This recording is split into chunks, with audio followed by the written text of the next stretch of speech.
Muy buenas tardes. Les voy a hablar sobre lo que se ha realizado una entrevista al señor Julián Morán, de 34 años, técnico informático. Fue detenido tras una denuncia, como se lo van a mencionar posteriormente. Anónimamente igual fue la denuncia, ya que dice ahí se informa que este señor ha sido violador.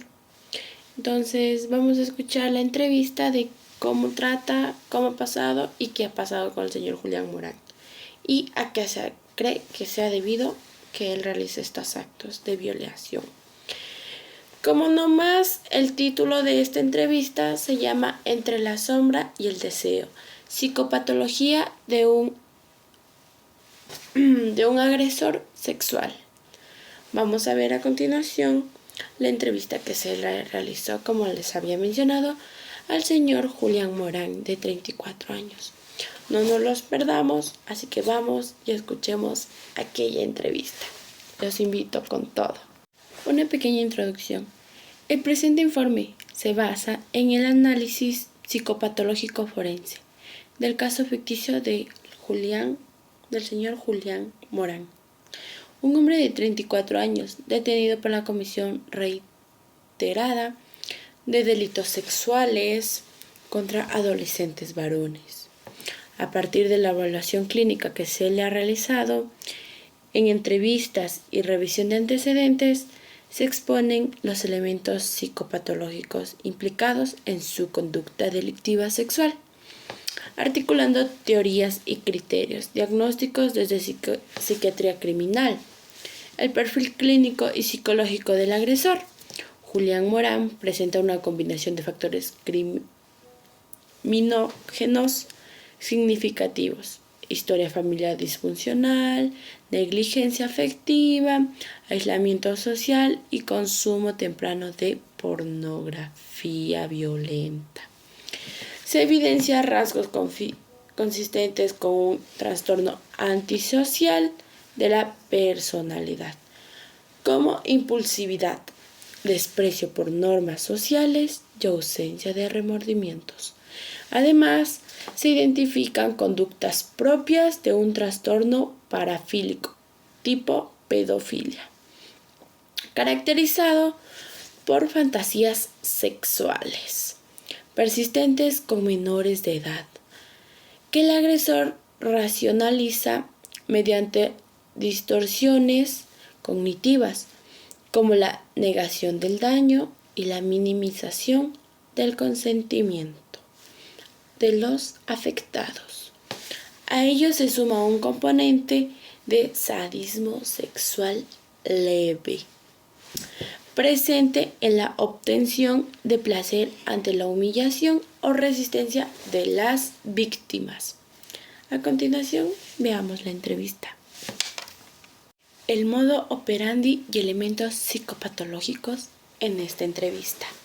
El modus operandi de Julián incluye el uso de las redes sociales para captar lo que harán a las víctimas, manipulación emocional y grabaciones secretas.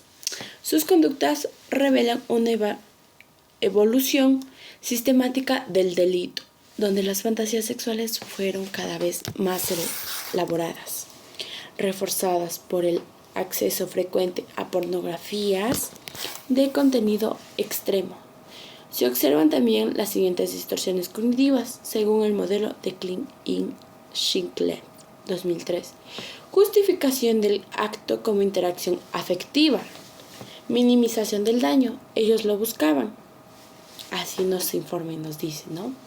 La proyección de responsabilidad a la víctima. El agresor niega sentir culpa y manifiesta una actitud fría durante las evaluaciones, coherente con rasgos psicopáticos evaluables, a través de la PCLR de Harry, de 1991. El funcionamiento teórico que tenemos de la víctima es que desde el enfoque clínico forense, Marshall y Barbary destacan que el consumo crónico de la pornografía violenta puede potenciar el riesgo de conductas sexuales desviadas, en individuos predispuestos. Asimismo, Seto, del 2008, señala que la coexistencia de parafilias y rasgos psicopáticos aumenta significativamente la peligrosidad y probabilidad de reincidencia. Los modelos psicodinámicos también enfatizan en el papel del vacío afectivo que tenemos al temprano y la construcción de una identidad sexual distorsionada como factores predisponentes. En conclusión, pues, Éticas y propuestas del tratamiento se informa que el caso es una evidencia de un alto riesgo de peligrosidad criminológica, con escasa introspección y baja motivación hacia el cambio. Se recomienda lo que son tratamientos especializados en conducta sexual desviada, con enfoque cognitivo-conductual, una supervisión judicial y monitoreos posterior al cumplimiento de la pena que se le sanciona por haber realizado lo que son las violaciones a los niños, igual que las amenazas, entre otras cosas, todo por línea, imagínense. Igual unas evaluaciones periódicas de reincidencia mediante herramientas estandarizadas.